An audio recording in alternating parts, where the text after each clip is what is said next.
ಕಾಶ್ಮೀರದಲ್ಲಿ ಪ್ರವಾಸಿಗರ ಮೇಲೆ ಉಗ್ರರ ಅಟ್ಟಹಾಸ ವಿಚಾರಕ್ಕೆ ಸಂಬಂಧಪಟ್ಟಂತೆ ಅಟ್ಯಾಕ್ನಲ್ಲಿ 28ಕ್ಕೂ ಹೆಚ್ಚು ಮಂದಿ ಪ್ರವಾಸಿಗರು ಸಾವನ್ನಪ್ಪಿರುವುದು ದೃಢಪಟ್ಟಿದೆ. ಇನ್ನು ಈ ಒಂದು ದಾಳಿಯಲ್ಲಿ ಕರ್ನಾಟಕದ 2 ದುರ್ಮರಣ ಹೊಂದಿದ್ದಾರೆ. ಹಿಂದೂಗಳನ್ನೇ ಟಾರ್ಗೆಟ್ ಮಾಡಿ ಇಲ್ಲಿ ಉಗ್ರರು ಅಟ್ಯಾಕ್ ಅನ್ನ ಮಾಡಿದ್ದಾರೆ. ಕಂಡಲ್ಲಿ ಪುರುಷರನ್ನೇ ಗುರಿಯಾಗಿಸಿ ದಾಳಿ ನಡೆಸಿದ್ದಾರೆ ಉಗ್ರರು. ಕಾಶ್ಮೀರದಲ್ಲಿ ಪ್ರವಾಸಿಗರ ಮೇಲೆ ಉಗ್ರರ ದಾಳಿ ನಡೆದಿದ್ದು ಈ ಒಂದು ಅಟ್ಯಾಕ್ನಲ್ಲಿ ಒಟ್ಟು 28 ಮಂದಿ ಸಾವನ್ನಪ್ಪಿದ್ದಾರೆ ಅನ್ನೋದರ ಕುರಿತು ಮಾಹಿತಿ ಇರುವಂಥದ್ದು. ಜಮ್ಮು ಮತ್ತು ಕಾಶ್ಮೀರದಲ್ಲಿ ಪಾಕ್ ಮೂಲದ ಭಯೋತ್ಪಾದಕರು ನಿನ್ನೆ ದುಷ್ಕೃತ್ಯವನ್ನ ಎಸಗಿದ್ದಾರೆ. ಪ್ರವಾಸಿಗರ ಮೇಲೆ ಗುಂಡಿನ ದಾಳಿಯ ಮೂಲಕ ಕುಕೃತ್ಯ ಎಸಗಿದ್ದಾರೆ. ಇನ್ನು ಮಿನಿ ಸ್ವಿಟ್ಜರ್ಲ್ಯಾಂಡ್ ಅಂತಾನೆ ಹೆಸರುವಾಸಿಯಾಗಿರುವಂತಹ ಪಹಲ್ಗಾಮ್ನ ಬೈಸರಾನ್ ಕಣಿವೆಯಲ್ಲಿ ಟ್ರಕ್ಕಿಂಗ್ಗೆ ಹೋಗಿದ್ದ ಪ್ರವಾಸಿಗರ ಮೇಲೆ ಉಗ್ರರು ಮನ ಬಂದಂತೆ ಗುಂಡಿನ ದಾಳಿಯನ್ನ ನಡೆಸಿದ್ದಾರೆ. ಈ ಒಂದು ಗುಂಡಿನ ದಾಳಿಯಲ್ಲಿ 2 ಕನ್ನಡಿಗರು ಕೂಡ ಸಾವನ್ನಪ್ಪಿದ್ದಾರೆ ಅನ್ನೋದರ ಕುರಿತು ಮಾಹಿತಿ ಇರುವಂಥದ್ದು. ಹಾಗೆ ಒಟ್ಟು 28 ಮಂದಿ ಸಾವನ್ನಪ್ಪಿದ್ದಾರೆ ಅನ್ನೋದರ ಕುರಿತು ಮಾಹಿತಿ ಇರುವಂಥದ್ದು. ಸದ್ಯ ರಾಜ್ಯದಿಂದ ಕೂಡ ಸಚಿವರು ಜಮ್ಮು ಕಾಶ್ಮೀರಕ್ಕೆ ತೆರಳಿದ್ದಾರೆ. ಕನ್ನಡಿಗರನ್ನ ರಕ್ಷಿಸುವ ಕೆಲಸದಲ್ಲಿ ನಿರತರಾಗಿದ್ದಾರೆ. ಆದರೆ ದಿಢೀರಂತ ನಡೆದಿರುವಂತಹ ಈ ಒಂದು ದಾಳಿಯಲ್ಲಿ 2 ಕನ್ನಡಿಗರು ಸೇರಿದಂತೆ 28 ಮಂದಿ ಸಾವನ್ನಪ್ಪಿದ್ದಾರೆ. ಇವರಲ್ಲಿ ಹೆಚ್ಚಿನವರು ಪ್ರವಾಸಿಗರೇ, ಅಂದರೆ ಗುಂಡಿನ ದಾಳಿಗೆ ಸಿಲುಕಿ ಪ್ರಾಣ ಕಳೆದುಕೊಂಡಿರುವವರು ಹೆಚ್ಚಿನವರು ಪ್ರವಾಸಿಗರೇ ಅನ್ನೋದರ ಕುರಿತು ಮಾಹಿತಿ ಕೂಡ ಇರುವಂಥದ್ದು. ಇನ್ನು ಕನಿಷ್ಠ 20 ಮಂದಿ ಗಾಯಗೊಂಡಿರುವ ಕುರಿತು ಕೂಡ ಅಪ್ಡೇಟ್ ಸಿಕ್ಕಿರುವಂಥದ್ದು. ನಿನ್ನೆ ಮಧ್ಯಾಹ್ನ 3 ಗಂಟೆ ಸುಮಾರಿಗೆ ಈ ಒಂದು ದಾಳಿ ನಡೆದಿರುವಂಥದ್ದು.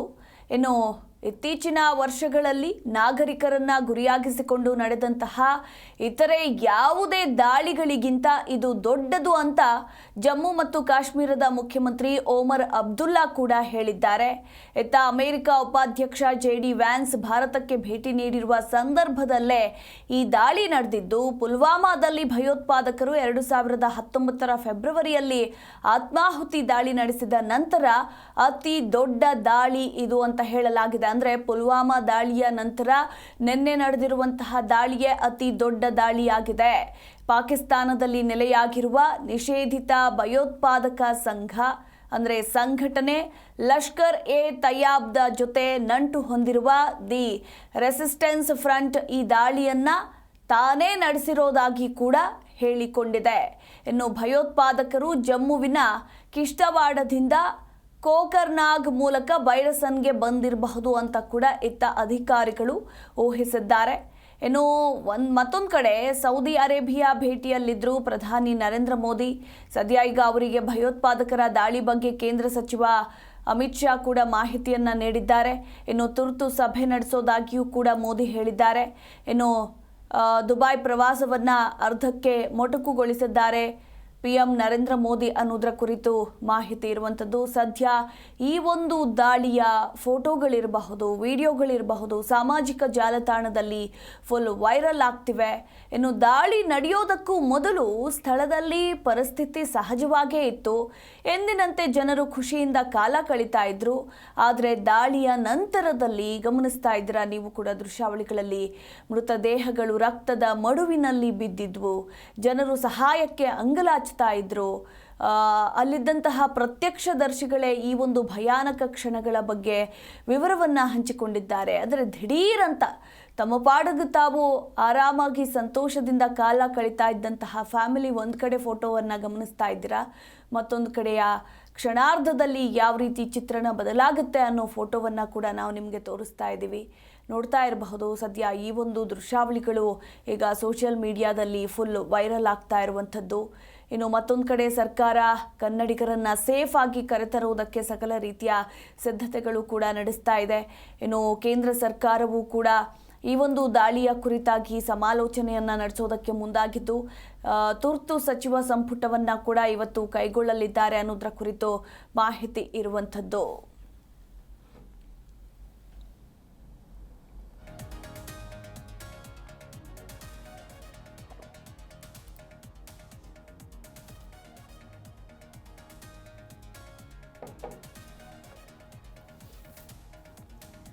ಕಾಶ್ಮೀರದಲ್ಲಿ ಪ್ರವಾಸಿಗರ ಮೇಲೆ ಉಗ್ರರು ಅಟ್ಟಹಾಸವನ್ನ ಮೆರೆದಿದ್ದು ಅಟ್ಯಾಕ್ನಲ್ಲಿ 28ಕ್ಕೂ ಹೆಚ್ಚು ಪ್ರವಾಸಿಗರು ಸಾವನ್ನಪ್ಪಿದ್ದಾರೆ.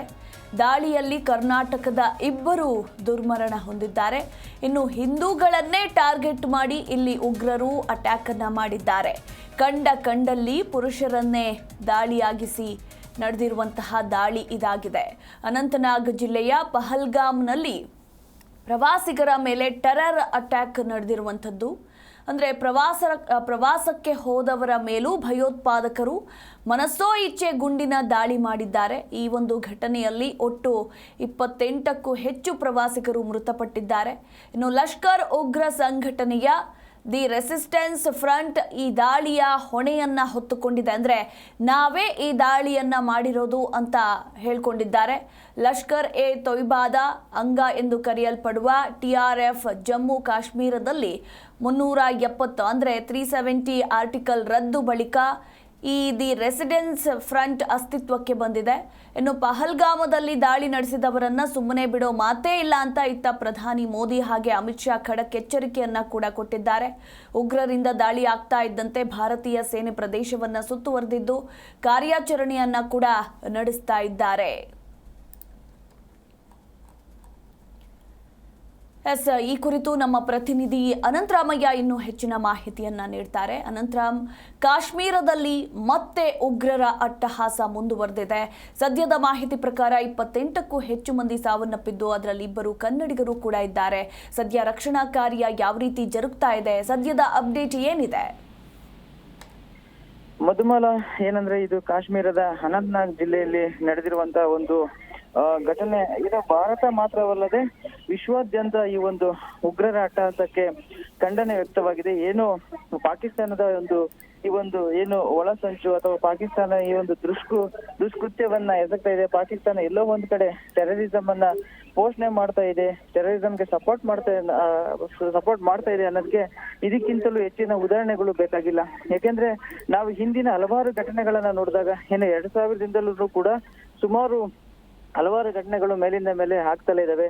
ಏನು 2000ದಲ್ಲಿ ಕೂಡ 36 ಜನ ಅಲ್ಪಸಂಖ್ಯಾತ ಸಿಖ್ ಅವರ ಮೇಲೆ ದಾಳಿ ಆಗಿತ್ತು. ಆ ಸಂದರ್ಭದಲ್ಲಿ 36 ಜನ ಸತ್ತೋಗಿದ್ರು. ಅದಾದ ನಂತರ ಹಲವಾರು ದಾಳಿಗಳು ನಡೆದಿದ್ವು. ಏನು ಪುಲ್ವಾಮಾ ಅಟ್ಯಾಕ್ ಆಗಿರ್ಬೋದು.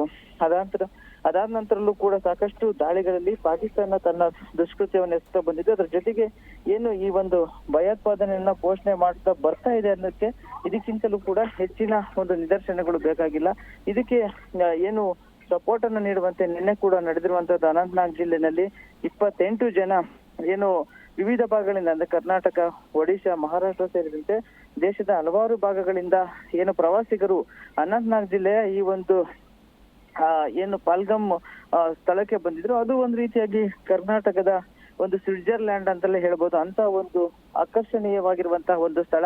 ಅಲ್ಲಿಗೆ ಏನು ಬಹುತೇಕ ಹೆಚ್ಚಾಗಿ ಹನಿಮೂನ್ಗೆ ಹೋಗುವಂತವ್ರು ಮತ್ತೆ ತಮ್ಮ ಸುಂದರವಾದಂತಹ ಕ್ಷಣವನ್ನು ಕಳೆಯಬೇಕು ಅಂತ ಸಾಕಷ್ಟು ನಿರೀಕ್ಷೆಯನ್ನು ಇಟ್ಕೊಂಡು ಅಲ್ಲಿಗೆ ಬಂದಂತವರ ಮೇಲೆ ಏಕಾಏಕಿ ದಾಳಿ ನಡೆದಿರುವಂತದ್ದು. ಅದರಲ್ಲೂ ವಿಶೇಷವಾಗಿ ಹೇಳ್ಬೇಕಂದ್ರೆ 6 ಜನ ಏನು ಮಿಲಿಟರಿ ಸಮವಸ್ತ್ರವನ್ನ ಧರಿಸಿದ್ದಂತಹ ವ್ಯಕ್ತಿಗಳು ಅಂದ್ರೆ ಏನು ಸೈನಿಕರ ರೀತಿನಲ್ಲಿ ಬಂದು ಅವರ ಹೆಸರನ್ನ ಕೇಳಿ, ಅವರ ಒಂದು ಐಡೆಂಟಿಟಿಯನ್ನ ಕೇಳಿ, ಅಂದ್ರೆ ಅವರು ಹಿಂದೂ ಅಥವಾ ಮುಸ್ಲಿಮ ಈ ಒಂದು ಹೆಸರನ್ನ ಕೇಳಿ ಹಿಂದೂಗಳನ್ನೇ ಟಾರ್ಗೆಟ್ ಮಾಡಿ ಹೊಡೆದಿರುವಂತದ್ದು.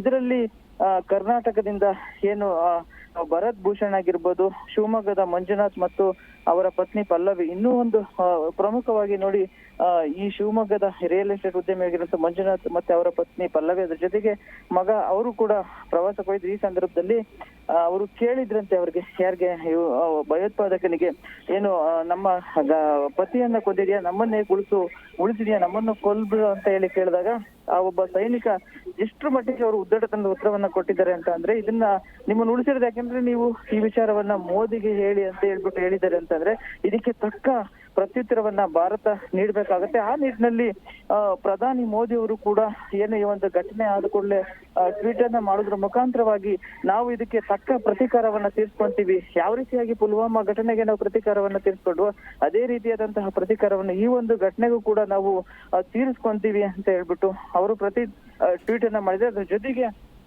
ಘಟನೆ ಆದ ಬಳಿಕ ತಕ್ಷಣ ಏನು ಗೃಹ ಸಚಿವ ಅಮಿತ್ ಶಾ ಅವರಿಗೆ ಕರೆ ಮಾಡಿ ಅವರನ್ನ ಏನು ಒಂದು ಘಟನಾ ಸ್ಥಳಕ್ಕೆ ಕಳಿಸಿಕೊಟ್ಟಿದ್ದಾರೆ. ಅಮಿತ್ ಶಾ ಅವರು ಕೂಡ ಅಲ್ಲಿಗೆ ಹೋಗಿ ಏನು ಅಲ್ಲಿನ ಮುಖ್ಯಮಂತ್ರಿ ಒಮರ್ ಅಬ್ದುಲ್ಲಾ ಅದ್ರ ಜೊತೆಗೆ ಪೊಲೀಸ್ ಮಹಾನಿರ್ದೇಶಕರ ಜೊತೆ ಘಟನೆಯ ಬಗ್ಗೆ ಮಾಹಿತಿಯನ್ನ ಪಡೆದಿದ್ದಾರೆ.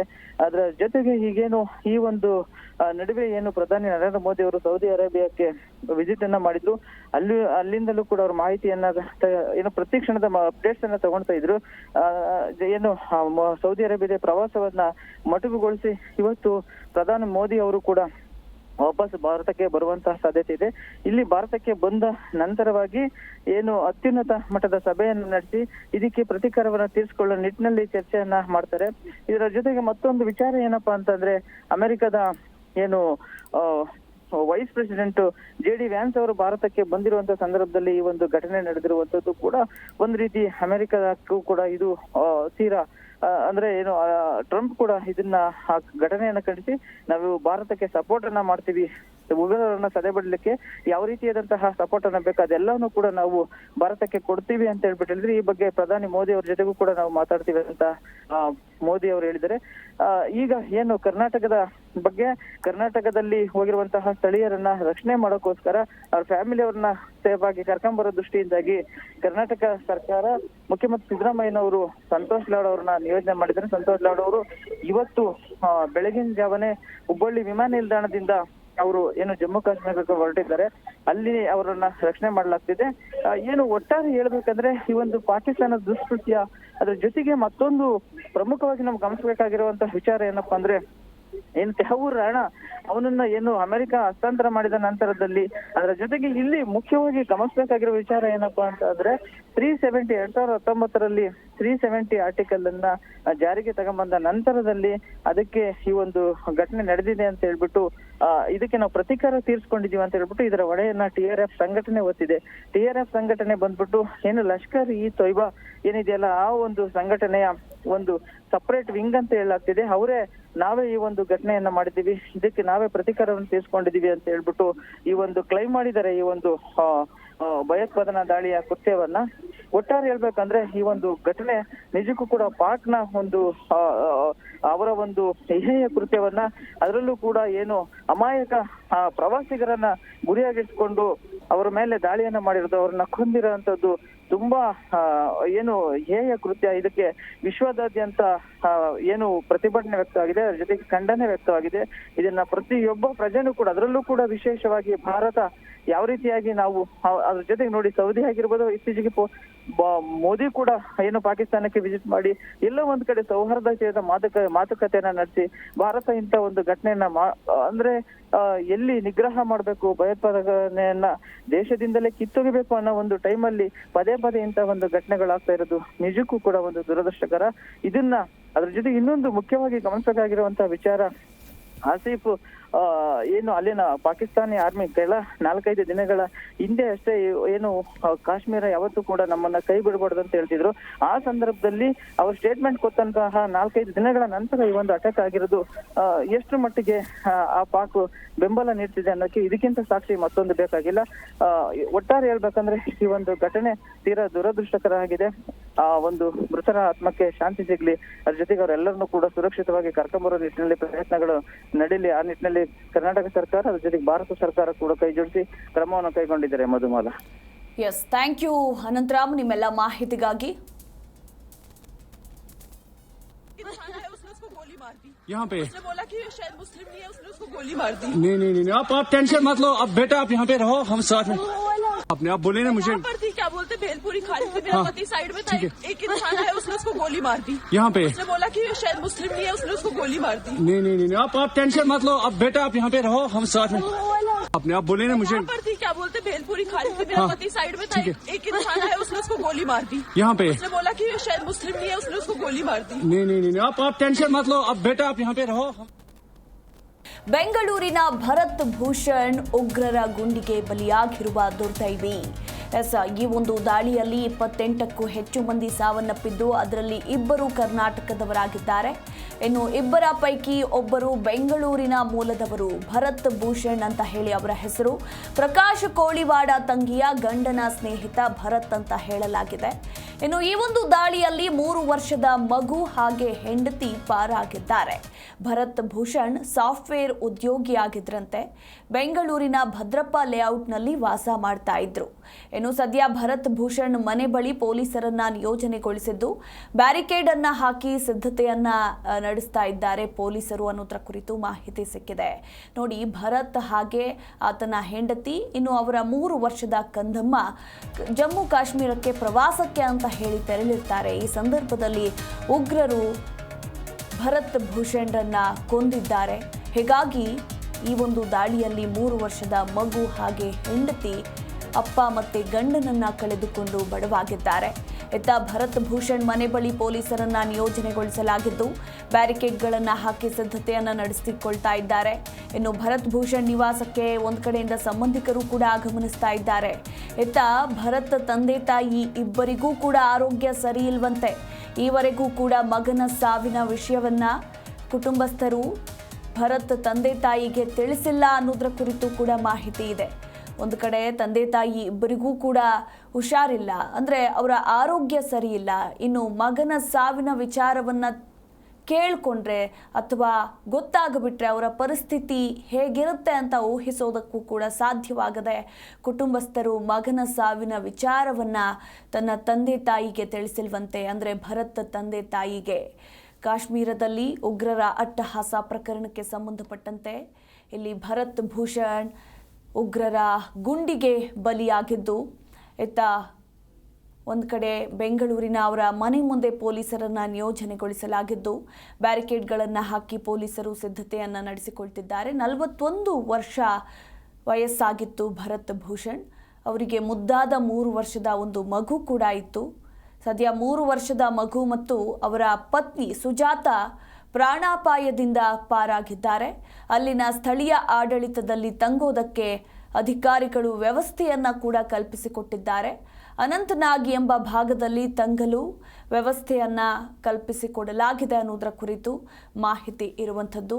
ಇನ್ನು ಮತ್ತೊಂದು ಕಡೆ ರಾಜ್ಯ ಸರ್ಕಾರ ಮತ್ತು ಭಾರತ ಸರ್ಕಾರ ಎರಡೂ ಕೂಡ ಪ್ರವಾಸಿಗರನ್ನ ಸುರಕ್ಷಿತವಾಗಿ ಕರೆತರುವುದಕ್ಕೆ ಭಾರತೀಯ ಸೇನೆ ಪ್ರದೇಶವನ್ನು ಸುತ್ತುವರೆದಿದ್ದು ಕಾರ್ಯಾಚರಣೆ ಕೂಡ ನಡೆಸ್ತಾ ಇದ್ದು, ಇನ್ನೇನು ರಾಜ್ಯದಿಂದ ಸಂತೋಷ್ ಲಾಡ್ ಕೂಡ ಈಗ ಜಮ್ಮು ಕಾಶ್ಮೀರಕ್ಕೆ ಪ್ರಯಾಣವನ್ನು ಬೆಳೆಸಲಿದ್ದು ಸಂತ್ರಸ್ತರನ್ನ ಸುರಕ್ಷಿತವಾಗಿ ಕರೆತರಲಿರುವ ಶಪಥವನ್ನ ಮಾಡಿದ್ದಾರೆ.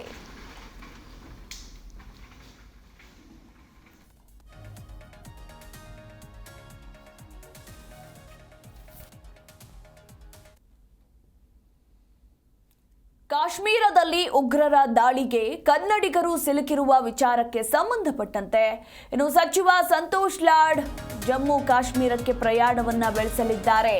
ಕನ್ನಡಿಗರ ರಕ್ಷಣೆಗೆ ಸಚಿವ ಸಂತೋಷ್ ಲಾಡ್ಗೆ ಜವಾಬ್ದಾರಿಯನ್ನ ನೀಡಲಾಗಿದೆ. ವಿಶೇಷ ವಿಮಾನದ ಮೂಲಕ ಕಾಶ್ಮೀರಕ್ಕೆ ಸಂತೋಷ್ ಲಾಡ್ ಪ್ರಯಾಣವನ್ನ ಬೆಳೆಸಲಿದ್ದಾರೆ. ಹುಬ್ಬಳ್ಳಿಯಿಂದ ವಿಶೇಷ ವಿಮಾನದ ಮೂಲಕ ತೆರಳಲಿದ್ದಾರೆ ಅನ್ನೋದರ ಕುರಿತು ಮಾಹಿತಿ ಇರುವಂಥದ್ದು. ಈಗಾಗಲೇ ಘಟನೆ ಕುರಿತು ಆತಂಕವನ್ನ ವ್ಯಕ್ತಪಡಿಸಿ ವಿಷಾದವನ್ನ ಕೂಡ ವ್ಯಕ್ತಪಡಿಸಿದ್ದಾರೆ. ಇತ್ತ ಸಿಎಂ ಸೂಚನೆ ಹಿನ್ನೆಲೆಯಲ್ಲಿ ಇವತ್ತಿನ ಎಲ್ಲ ಕಾರ್ಯಕ್ರಮವನ್ನು ರದ್ದುಗೊಳಿಸಿ ಜಮ್ಮು ಕಾಶ್ಮೀರಕ್ಕೆ ತೆರಳೋದಕ್ಕೆ ಸಿದ್ಧಗೊಂಡಿದ್ದಾರೆ. ಇನ್ನೇನು ಕೆಲವೇ ಹೊತ್ತಿನಲ್ಲಿ ಹುಬ್ಬಳ್ಳಿಯಿಂದ ವಿಶೇಷ ವಿಮಾನದ ಮೂಲಕ ತೆರಳಲಿದ್ದಾರೆ ಸಚಿವ ಸಂತೋಷ್ ಲಾಡ್ ಅನ್ನೋದರ ಕುರಿತು ಮಾಹಿತಿ ಸಿಕ್ಕಿದೆ. ಇನ್ನು ಈ ಘಟನೆ ಕುರಿತು ಆತಂಕವನ್ನ ವ್ಯಕ್ತಪಡಿಸಿ ತಮ್ಮ ಟ್ವಿಟರ್ ಅಕೌಂಟ್ನಲ್ಲಿ ವಿಷಾದವನ್ನು ವ್ಯಕ್ತಪಡಿಸಿದ್ದಾರೆ ಸಿಎಂ ಸಿದ್ದರಾಮಯ್ಯ. ಇನ್ನು ಕನ್ನಡಿಗರ ರಕ್ಷಣೆಗೆ ಸಚಿವ ಲಾಡ್ಗೆ ಜವಾಬ್ದಾರಿಯನ್ನ ನೀಡಿ ಸೂಚನೆಗೆ ಪ್ರತಿಕ್ರಿಯಿಸಿದ್ದಾರೆ ಲಾಡ್. ಇನ್ನೇನು ಕೆಲವೇ ಹೊತ್ತಿನಲ್ಲಿ ಜಮ್ಮು ಕಾಶ್ಮೀರಕ್ಕೆ ಹುಬ್ಬಳ್ಳಿಯಿಂದ ವಿಶೇಷ ವಿಮಾನದ ಮೂಲಕ ಪ್ರಯಾಣವನ್ನ ಬೆಳೆಸಲಿದ್ದಾರೆ. ಓಪನ್ ಮಾಡಿಸಿದ್ವಿ.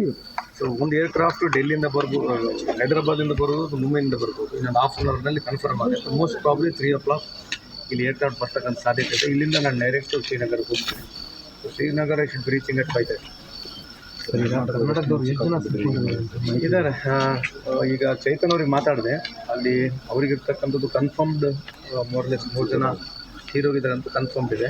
ಇದು ಅಟೆಂಡಿಂಗ್ ನಮ್ಮ ಚೈತನ್ ಇದ್ರಲ್ಲ, ಸೊ ಅಲ್ಲಿದ್ದಾರೆ. ಪೊಲೀಸ್ ಡಿಪಾರ್ಟ್ಮೆಂಟ್ ಏನಾದ್ರು ಹೋಗಿದ್ದಾರೆ. ಒಂದು ಎರಡನೇದು ನನಗೆ ರಾಘವೇಂದ್ರ ಇಟ್ನಾಳ್ ನಮ್ಮ ಸ್ನೇಹಿತರು ಫೋನ್ ಮಾಡಿದ್ರು. ಕೊಪ್ಪಳನವ್ರು ಸುಮಾರು ಇನ್ನೊಂದು 12 ಜನ ಇದ್ದಾರೆ ಅಂತ ಹೇಳಿರ್ತಕ್ಕಂಥ ಮಾಹಿತಿ. ಅವ್ರು ನನಗೆ ಫೋನ್ ಮಾಡಿದ್ರು, ಬಟ್ ಭಾಳಷ್ಟು ಫೋನ್ ನಂಬರ್ಸ್ ಮಿಸ್ ಆಗಿದೆ. ಬೆಳಿಗ್ಗೆ ಹೋಗಿ ಚೆಕ್ ಮಾಡ್ತೀನಿ ನಾನು. ಕರ್ನಾಟಕದವ್ರು ಎಷ್ಟಿದ್ದಾರೆ ಸಂಪೂರ್ಣ ಮಾಹಿತಿ ಇಲ್ಲ ನಾನು. ಸೊ ವೇಟ್ ನಾಳೆ ಹೋಗೋವರೆಗೆ, ಆಮೇಲೆ ಇನ್ನೊಂದು 2 ದಿನ ಬೇಕಾಗುತ್ತಲ್ಲ ಅವಕಾಶ. ಸೊ ಮೊದಲು ಏನಂತಂದ್ರೆ ಆಪರೇಷನ್ ಸಕ್ಸಸ್ಫುಲ್ ಆಗಲಿ, ಎಲ್ಲ ಭಾರತೀಯರು ಅದು ಕರ್ನಾಟಕದವ್ರ ಜೊತೆಗೆ ಎಲ್ಲ ಭಾರತೀಯರು ಸೇಫಾಗಿ ಆದಷ್ಟು ಜನ ಸೇಫ್ ಆಗಲಿ ಅಂಥೇಳಿ ಆ ಭಗವಂತನಿಗೆ ಪ್ರಾರ್ಥನೆ. ATC ಹುಬ್ಬಳ್ಳಿ ಹೆಂಗೋ ಒಂದು ಸ್ವಲ್ಪ ಆಪ್ರೇಟ್ ಮಾಡಿ ಓಪನ್ ಮಾಡಿ. ಪ್ರಧಾನಿ ಮೋದಿ ಸದ್ಯ ದುಬೈ ಪ್ರವಾಸದಲ್ಲಿದ್ರು. ಆದರೆ ಈಗ ದುಬೈ ಪ್ರವಾಸವನ್ನ ಅರ್ಧಕ್ಕೇನೆ ಮೊಟಕುಗೊಳಿಸಲಾಗಿದೆ. ಇತ್ತ ಅಟ್ಯಾಕ್ ಹಿಂದಿರೋರನ್ನ ಸುಮ್ಮನೆ ಬಿಡೋದಿಲ್ಲ ಅಂತ ಹೇಳಿದ್ದಾರೆ ಪ್ರಧಾನಿ ನರೇಂದ್ರ ಮೋದಿ. ಇನ್ನೇನು ಕೆಲವೇ ಕ್ಷಣಗಳಲ್ಲಿ ಕೇಂದ್ರ ತುರ್ತು ಸಂಪುಟ ಸಮಿತಿ ಸಭೆ ಕೂಡ ನಡೆಯಲಿದೆ. ಇನ್ನು ಸೌದಿ ಅರೇಬಿಯಾದ ಜೆಡ್ಡಾಗೆ ಹೋಗಿದ್ದ ಪ್ರಧಾನಿ ಮೋದಿ ಪಹಲ್ಗಾಮದಲ್ಲಿ ನಡೆದಂತಹ ಭಯೋತ್ಪಾದಕ ದಾಳಿ ಹಿನ್ನೆಲೆಯಲ್ಲಿ ವಾಪಸ್ಗೊಂಡಿದ್ದಾರೆ. ಈ ಮೂಲಕ ದುಬೈ ಪ್ರವಾಸವನ್ನ ಅರ್ಧಕ್ಕೆ ಮೊಟಕುಗೊಳಿಸಿದ್ದಾರೆ. ಹಾಗೆ ಯಾವುದೇ ಕಾರಣಕ್ಕೂ ಉಗ್ರರನ್ನ ಬಿಡೋದಿಲ್ಲ ಅಂತ ಇಲ್ಲಿ ಪ್ರಧಾನಿ ನರೇಂದ್ರ ಮೋದಿ ಎಚ್ಚರಿಕೆಯನ್ನ ಕೂಡ ಕೊಟ್ಟಿದ್ದಾರೆ. ಅಂದ್ರೆ ಪಹಲ್ಗಾಮದಲ್ಲಿ ದಾಳಿ ನಡೆಸಿದವರನ್ನ ಸುಮ್ಮನೆ ಬಿಡೋ ಮಾತೇ ಇಲ್ಲ ಅಂತ ಪ್ರಧಾನಿ ಮೋದಿ ಹಾಗೂ ಅಮಿತ್ ಶಾ ಖಡಕ್ ಎಚ್ಚರಿಕೆಯನ್ನ ಕೊಟ್ಟಿದ್ದಾರೆ. ಇತ್ತ ಉಗ್ರರಿಂದ ದಾಳಿ ಆಗ್ತಾ ಇದ್ದಂತೆ ಭಾರತೀಯ ಸೇನೆ ಪ್ರದೇಶವನ್ನ ಸುತ್ತುವರೆದಿದ್ದು ಕಾರ್ಯಾಚರಣೆ ಕೂಡ ನಡೆಸುತ್ತಿದ್ದಾರೆ. ಸದ್ಯ ಕನ್ನಡಿಗರನ್ನ, ಭಾರತೀಯರನ್ನ ರಕ್ಷಿಸುವ ಕೆಲಸ ಭಾರತೀಯ ಸೇನೆ ಮಾಡ್ತಾ ಇರುವಂಥದ್ದು. ಅಲ್ಲಿ ಸಿಲುಕಿಕೊಂಡಿದ್ದ ಪ್ರವಾಸಿಗರನ್ನ, ಜನರನ್ನ ತಂಗೋದಕ್ಕೆ, ಅಂದರೆ ಸುರಕ್ಷಿತ ಭಾಗದಲ್ಲಿ ತಂಗೋದಕ್ಕೆ ಅಲ್ಲಿರುವಂತಹ ಅಧಿಕಾರಿಗಳು ಕೂಡ ಸಕಲ ರೀತಿಯ ವ್ಯವಸ್ಥೆಯನ್ನ ಮಾಡ್ತಾ ಇದ್ದಾರೆ. ಇನ್ನೇನು ಕೆಲವೇ ಕ್ಷಣಗಳಲ್ಲಿ ಕೇಂದ್ರ ತುರ್ತು ಸಂಪುಟ ಸಭೆ ನಡೆಯಲಿದ್ದು, ಇತ್ತ ಭಾರತೀಯ ಸೇನೆ ಯಾವ ರೀತಿ ರಕ್ಷಣಾ ಕಾರ್ಯಾಚರಣೆಯನ್ನ ಕೈಗೊಳ್ಳಬೇಕು, ಏನೇನು ಮಾಡಬೇಕು ಅನ್ನೋದರ ಕುರಿತು ಚರ್ಚೆಗಳನ್ನು ನಡೆಸಲಿದ್ದಾರೆ. ಈ ಮೂಲಕ ಪ್ರಧಾನಿ ಮೋದಿಯ ದುಬೈ ಪ್ರವಾಸ ಅರ್ಧಕ್ಕೆ ಮೊಟಕುಗೊಂಡಿದ್ದು, ಈಗ ವಿಶೇಷವಾದಂತಹ ಸಂಪುಟ ಸಮಿತಿ ಸಭೆ ನಡೆಯಲಿದೆ.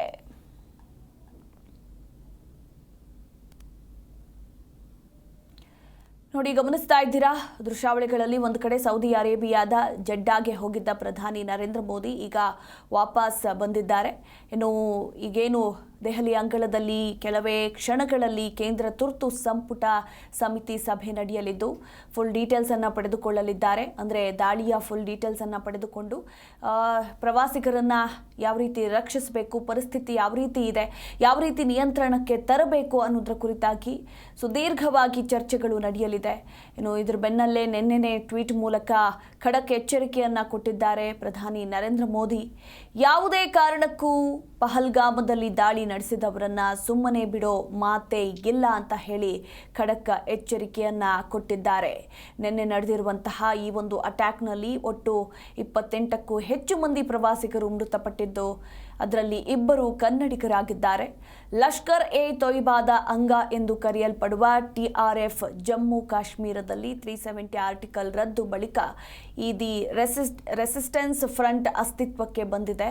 ಇನ್ನು ಲಷ್ಕರ್ ಉಗ್ರ ಸಂಘಟನೆಯ ದಿ ರೆಸಿಸ್ಟೆನ್ಸ್ ಫ್ರಂಟ್ ಈ ದಾಳಿಯ ಹೊಣೆಯನ್ನ ಹೊತ್ತುಕೊಂಡಿದೆ. ನಾವೇ ಈ ದಾಳಿಯನ್ನ ನಡೆಸಿರೋದು ಅಂತ ಹೇಳಿ ಹೊಣೆಯನ್ನ ಹೊತ್ತುಕೊಂಡಿದ್ದು, ಈಗ ಈ ಸಂಘಟನೆಯ ವಿರುದ್ಧ ಯಾವ ರೀತಿ ಪ್ರತೀಕಾರವನ್ನ ತೀರಿಸಿಕೊಳ್ಳಬೇಕು ಅನ್ನೋದರ ಕುರಿತು ಇವತ್ತಿನ ತುರ್ತು ಸಚಿವ ಸಂಪುಟ ಸಮಿತಿ ಸಭೆಯಲ್ಲಿ ಚರ್ಚೆ ನಡೆಯಲಿದೆ.